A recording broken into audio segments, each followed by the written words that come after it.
नमस्कार, मैं हूं आपके साथ अनुष्का राय और आप देख रहे हैं तक्षित न्यूज।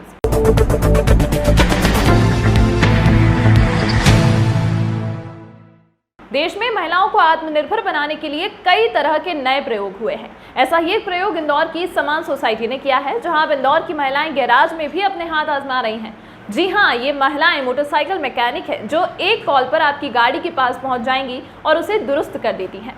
दरअसल पहले मोटरसाइकिल मैकेनिक का काम केवल पुरुष ही करते थे, लेकिन इस भ्रम को तोड़ते हुए इंदौर की करीब 70 महिलाओं ने मोटरसाइकिल मैकेनिक की निःशुल्क ट्रेनिंग समान सोसाइटी द्वारा ली और आज आत्मनिर्भर बन गई हैं। वहीं इसी को लेकर महिला मैकेनिकों का कहना है कि कई बार काम के दौरान चोट भी लगती है, लेकिन अब आदत हो गई है। हालांकि महिला मैकेनिक के चलते उन महिलाओं वाहन चालकों को सेफ्टी मिल रही है जो पुरुष मैकेनिक के पास वाहन सुधारने खुद जाने से संकोच करती हैं, जिसमें इंदौर की समान सोसाइटी ने अनूठी पहल करते हुए करीब 70 महिलाओं को निःशुल्क मोटरसाइकिल ट्रेनिंग दी है, जिसमें महिला मैकेनिक कॉल के आधार पर खराब पड़ी वाहन को चुटकियों में सुधार देती हैं। हाँ सर, इसके लिए हमको 3 महीने की ट्रेनिंग लेनी पड़ी। वैसे ये बहुत अच्छी चीज़ है क्योंकि महिलाओं, हम खुद ही एक महिला हैं तो हमको भी सेफ्टी वो रहती है ना कि हम भी महिलाओं के बारे में सोचते हैं। तो हमने एक महिला मैकेनिक गैराज शुरू करा जहाँ पर हम महिलाओं मैकेनिक ऑन कॉल, जिसमें हम महिलाओं को घर पर सेवा देंगे कि जैसे रास्ते में भी उनकी बंद हो गई हो या फिर उनके घर पर ही गाड़ी सर्विसिंग करनी हो तो हम वहाँ पर जाकर उनकी गाड़ी सर्विसिंग करेंगे। महिलाओं को प्रॉपर सुविधा रहती है सर, क्योंकि क्या होता है जब जो पुरुषों का गैराज होता है वहाँ पर क्या रहता है कि जैसे कोई महिला गाड़ी चलाती है घर की, तो वो घर की महिलाएं ना क्या करती है अपने हस्बैंड को या फिर भाई को ऐसा बोलती है कि जाओ, बोले आप गैराज पे बोले गाड़ी सर्विसिंग करवा कर लेकर आओ। वो स्वयं नहीं जाती है, इसलिए नहीं जाती क्योंकि वहाँ पर क्या होते हैं, बहुत सारे पुरुष होते हैं, माहौल कुछ ऐसा रहता है ना, और वहाँ के पुरुषों ने कुछ अजीब से ही बोलने की लैंग्वेज भी थोड़ी सी अलग सी रहती है, तो इस कारणवश वो जा नहीं पाती है वहाँ पर। तो हमारे समान सोसाइटी ने और बंधु सर ने हमारे यहाँ सोचा कि क्यों ना हम महिलाओं का ही गैराज खोलें कि जहाँ पर महिलाएं खुद आकर सर्विसिंग करवाएं। वो ऐसा यूँ नहीं करे कि भाई आज नहीं है तो कल सर्विसिंग करवानी पड़ेगी गाड़ी की, तो वो इस कारणवश क्या हो जाती है, उनकी सर्विसिंग भी रह जाती है करने की। तो इसके लिए हमारे सर ने और समान सोसाइटी ने यह सोचा कि महिलाओं का खुद का गैराज खोले जहाँ पर महिलाएं स्वयं जाकर सर्विसिंग करवा ले। प्लस हम वहाँ पे सेफ्टी भी ऐसी रहती है कि हम महिलाओं को बैठने की व्यवस्था है हमारी प्रॉपर, और सब चीज़ें हम उनको जो कुछ 2 घंटे लगते हैं जिस गाड़ी में, तो महिलाएं खुद आकर बैठकर भी सर्विसिंग करवाती हैं हमारे वहाँ पे। जी सर, अब हमने इतने आगे बढ़े हैं तो अब हम और आगे बढ़ने में तो हमको कोई प्रॉब्लम नहीं होगी। प्राची सोलंकी सर। ये मैकेनिक कॉल है, महिला मैकेनिकों द्वारा बाइक सर्विसिंग की घर पहुंच सेवा है। आमतौर पर हमारा समाज में माना जाता है कि मैकेनिक के काम से पुरुष कर सकते हैं। हमने इस भ्रम को तोड़ा है और हमने महिलाओं को मैकेनिक ट्रेनिंग दी है और महिलाओं ने अपने गैराज चलाए हैं। अब हम चाहते हैं कि जैसे ऑन कॉल सर्विस हर चीज़ की है, चाहे आपका वो खाना हो तो ऑन कॉल मिल रहा है, हर चीज़ ऑन कॉल मिल रही है। तो बाइक सर्विसिंग के मामले में होता है कि लोगों को अपने बाइक सर्विस सेंटर लानी पड़ती है, फिर छोड़ के जानी पड़ती है, फिर लेने आना पड़ता है, कई राउंड लगाने पड़ते हैं। उससे मुक्ति के लिए हमने ये सोचा कि जिन लोगों को अपनी बाइक सर्विसिंग करवानी है वो अपने कॉल करे और मैकेनिक उन्हीं के घर जाकर सर्विसिंग, ऑयल चेंजिंग, बाकी काम कर देगी, और ताकि उनका काम उसी समय वहीं के वहीं हो जाए। आमतौर पर महिलाओं को गैराज पे जाना बहुत कठिन होता है, मुश्किल होता है, वहाँ ऐसा माहौल नहीं होता है। अब महिला मैकेनिक उनके घर जाएगी तो उनको बड़ा आसानी होगी, सुविधा होगी। वो कभी भी अपने घर महिला मैकेनिक को बुला सकती है, वो कंफर्टेबल महसूस करेगी, तो इसलिए वो अच्छा रहेगा। और ये महिलाओं के लिए तो विशेष सुविधाजनक है और इससे संडे को भी ये खुला रहेगा, क्योंकि संडे को ज़्यादा काम होता है, संडे को छुट्टियाँ होती जो कामकाजी महिलाओं की, तो महिलाओं के लिए काफ़ी सुविधाजनक है। ये ऑल ओवर इंदौर रहेगा, इंदौर शहर में कहीं से भी कॉल कर सकते हैं। हमारे 3 इंदौर में 3 स्थान पर हमारे केंद्र है, एक पीपलियाना पे, एक पालदा और एक हवा बंगला में। तो ये तीनों केंद्रों में जहाँ से नज़दीक पड़ेगा वहाँ की महिला मैकेनिक वहाँ जाकर सर्विस देगी, लेकिन नंबर एक ही रहेगा, उस नंबर पे कॉल करेगा, अभी कॉल करेगी। आने वाले समय में हम जल्दी इसका ऐप इसका लागू करेंगे ताकि लोग ऐप पे भी इसको कॉल कर सकें। राजेंद्र बंधु, डायरेक्टर समान सोसाइटी।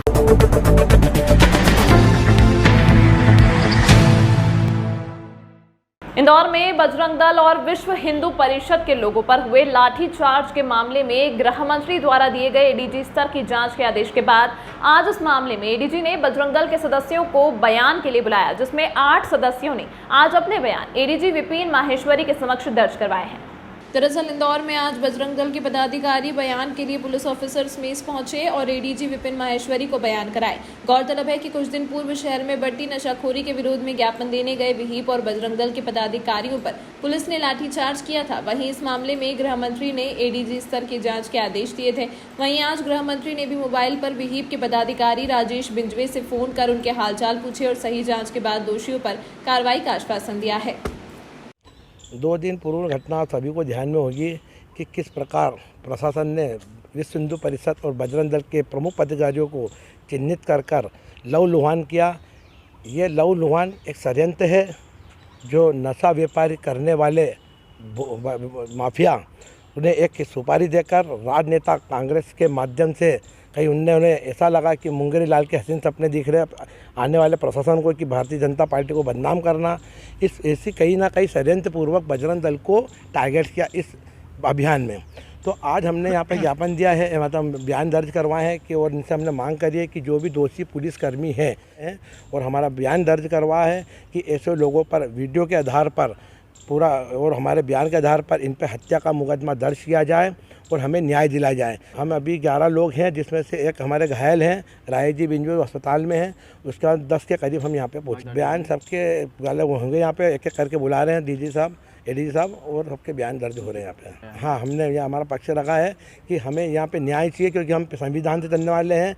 अगर संविधान से हमें न्याय नहीं मिलता है तो फिर बजरंग दल अपनी शैली में बयान मतलब अपना सम्मान जितना जानता है। अभी चल रहे हैं, अभी 2-3 जनों के हुए अभी और बाकी हैं। आपका नाम? तन्नू शर्मा, बजरंग दल इंदौर विभाग से।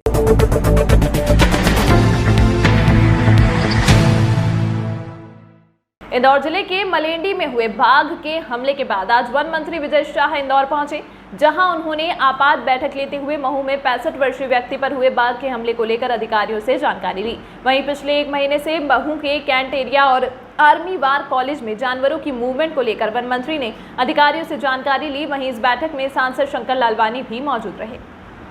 दरअसल इंदौर जिले के महू के समीप मलेंडी गांव में हुए बाघ के हमले में एक 65 वर्षीय बुजुर्ग की मौत के बाद अब वन विभाग इस मामले को और भी ज्यादा गंभीरता से ले रहा है। पिछले 1 माह से क्षेत्र में दिख रही बाघ की एक्टिविटी के बाद आज वन मंत्री विजय शाह ने अधिकारियों की आपातकालीन बैठक बुलाई, जिसमें बाघ को पकड़ने के लेकर तैयारियों को लेकर अधिकारियों से चर्चा की गई। इस दौरान मीडिया से जानकारी साझा करते हुए वन मंत्री ने बताया कि बाघ को कैप्चर करने के लिए 4 अलग अलग टीमें बनाई गई हैं, जो बाघ को पिंजरे में कैद करने या ट्रैंक्युलाइज कर पकड़ने पर काम कर रही हैं। साथ ही वन मंत्री ने कहा कि विभाग के द्वारा लगातार बाघ को कैप्चर करने का प्रयास किया जा रहा है और उन्हें उम्मीद है कि जल्द ही उसे पकड़कर दोबारा जंगलों में छोड़ दिया जाएगा। हमें समन्वय बनाना पड़ेगा कि जानवरों और आदमी का टकराव ना हो, सब अपनी सीमा में रहें, अपनी हदों में रहें और सुरक्षित रहें। दुर्भाग्यपूर्ण घटना है। मध्य प्रदेश सरकार माननीय मुख्यमंत्री के निर्देश पर हम लोग तत्काल यहाँ वरिष्ठ अधिकारियों के साथ बैठक ले रहे हैं। सांसद जी ने बात करी, मैंने कहा मैं कल ही आ रहा हूँ, बॉम्बे में था, और सांसद जी खुद भी चिंतित थे, उषा दीदी भी बात हुई थी। हम कैसे लोगों को सुरक्षित रखें, उस टाइगर को कैसे जंगलों में आगे बढ़ाएं और या फिर लोगों को सुरक्षित के तरीके अपनाएं और उसको ट्रैंक्युलाइज करके हम वापस जंगलों की ओर ले जाएं, उसके लिए ये हम लोग मशक्कत कर रहे हैं। 4 टीमें हमारी 24 घंटे लगी और 24 घंटे हमारी टीम काम कर रही है, नहीं कर रही। अभी हमने सांसद जी को भी और सबको दिखाया कि दिन में और रात में उनकी वीडियोग्राफी और फोटोग्राफी हमने देखी है, कितने जगह वो लोग गए हैं। और जैसी कोई सूचना मिलेगी हमने डॉक्टर्स को भी अलर्ट कर रखा है। हमने पिंजरे लगवाए हैं, पिंजरों में बकरा बांधा है या फिर ट्रैंक्युलाइज करके हम उसको घने जंगलों में या पार्कों में ले जाएंगे। तो हम लोग पूरी तरह से अलर्ट हैं और कोई जनहानि ना हो, इसके लिए सरकार चिंतित है।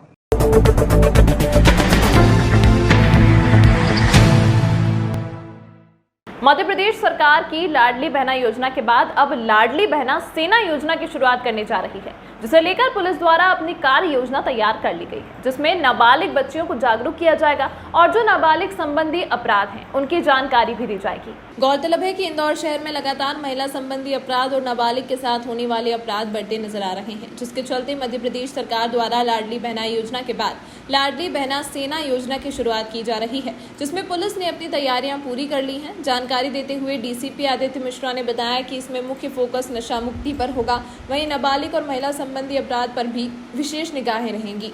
नाबालिग बच्चियों के साथ होने वाली छेड़छाड़ को लेकर भी नाबालिग बच्चियों को जागरूक किया जाएगा।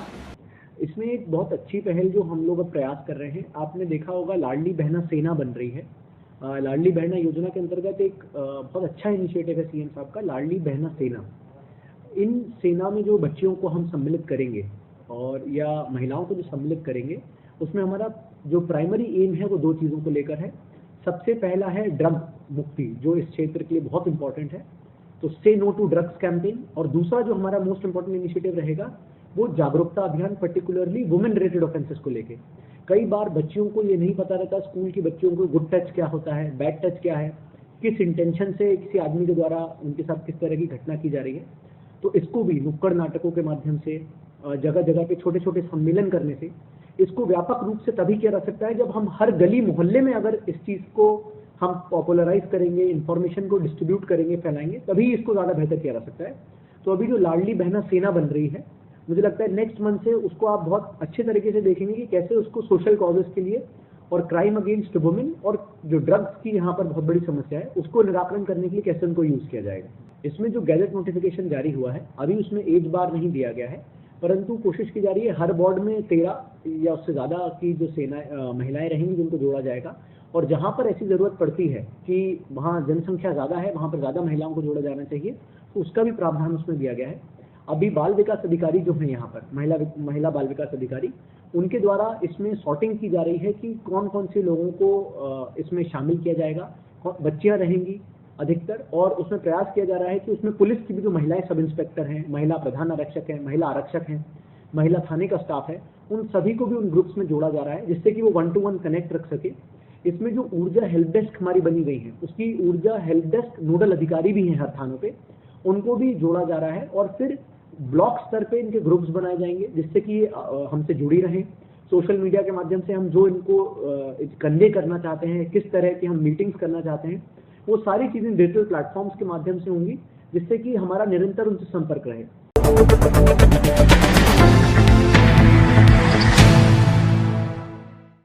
गांधीनगर स्थित शराब दुकान पर राष्ट्रीय राजपूत करणी सेना और राष्ट्रीय हिंदू शक्ति संगठन की महिलाओं ने मिलकर जमकर हंगामा किया और शराब दुकान के पास संचालित होने वाले महिला सिलाई केंद्र से 50 मीटर की दूरी पर स्थित शराब दुकान को तुरंत हटाने की मांग की है। दरअसल इंदौर के गांधीनगर इलाके में शराब दुकान के पास पूर्व में बनाए गए प्राथमिक विद्यालय में महिला सिलाई प्रशिक्षण केंद्र बनाया गया है, जहां गरीबी रेखा से नीचे जीवन यापन करने वाली महिलाओं को सिलाई का प्रशिक्षण दिया जाता है। सिलाई प्रशिक्षण केंद्र के शुरू होने के पहले ही यहां राजनीति शुरू हो गई। दरअसल गांधीनगर की शराब दुकान के पास कई झुग्गी झोपड़ियां हैं और आसपास गरीबी रेखा से नीचे जीवन यापन करने वाली सभी महिलाओं को इस सेंटर से सिलाई का प्रशिक्षण दिया जाना है, जिसे लेकर राष्ट्रीय राजपूत करणी सेना और राष्ट्रीय हिंदू शक्ति संगठन एनिमल ने मिलकर प्रदर्शन किया। गांधीनगर में देसी विदेशी शराब की दुकान है जो शासकीय है, और ये 10 साल से यहाँ पर स्थापित है।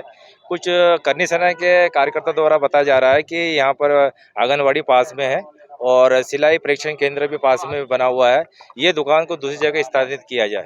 अभी इनकी दुकान को हटाया जाए और दूसरी जगह स्थापित किया जाए। यहाँ पर स्कूल के आंगनवाड़ी में बच्चे भी पढ़ाई करते हैं, स्कूल में आते हैं, और वो महिलाएं भी आम रास्ता है, महिलाएं का आना जाना भी है। ये शराब की दुकान की नीति अभी के बाद में ये सिलाई मशीन केंद्र अभी का बोर्ड लगा दिया गया है। उसके पूर्व में नहीं था ये, और इसको अभी बंद भी है, अभी चालू भी नहीं है।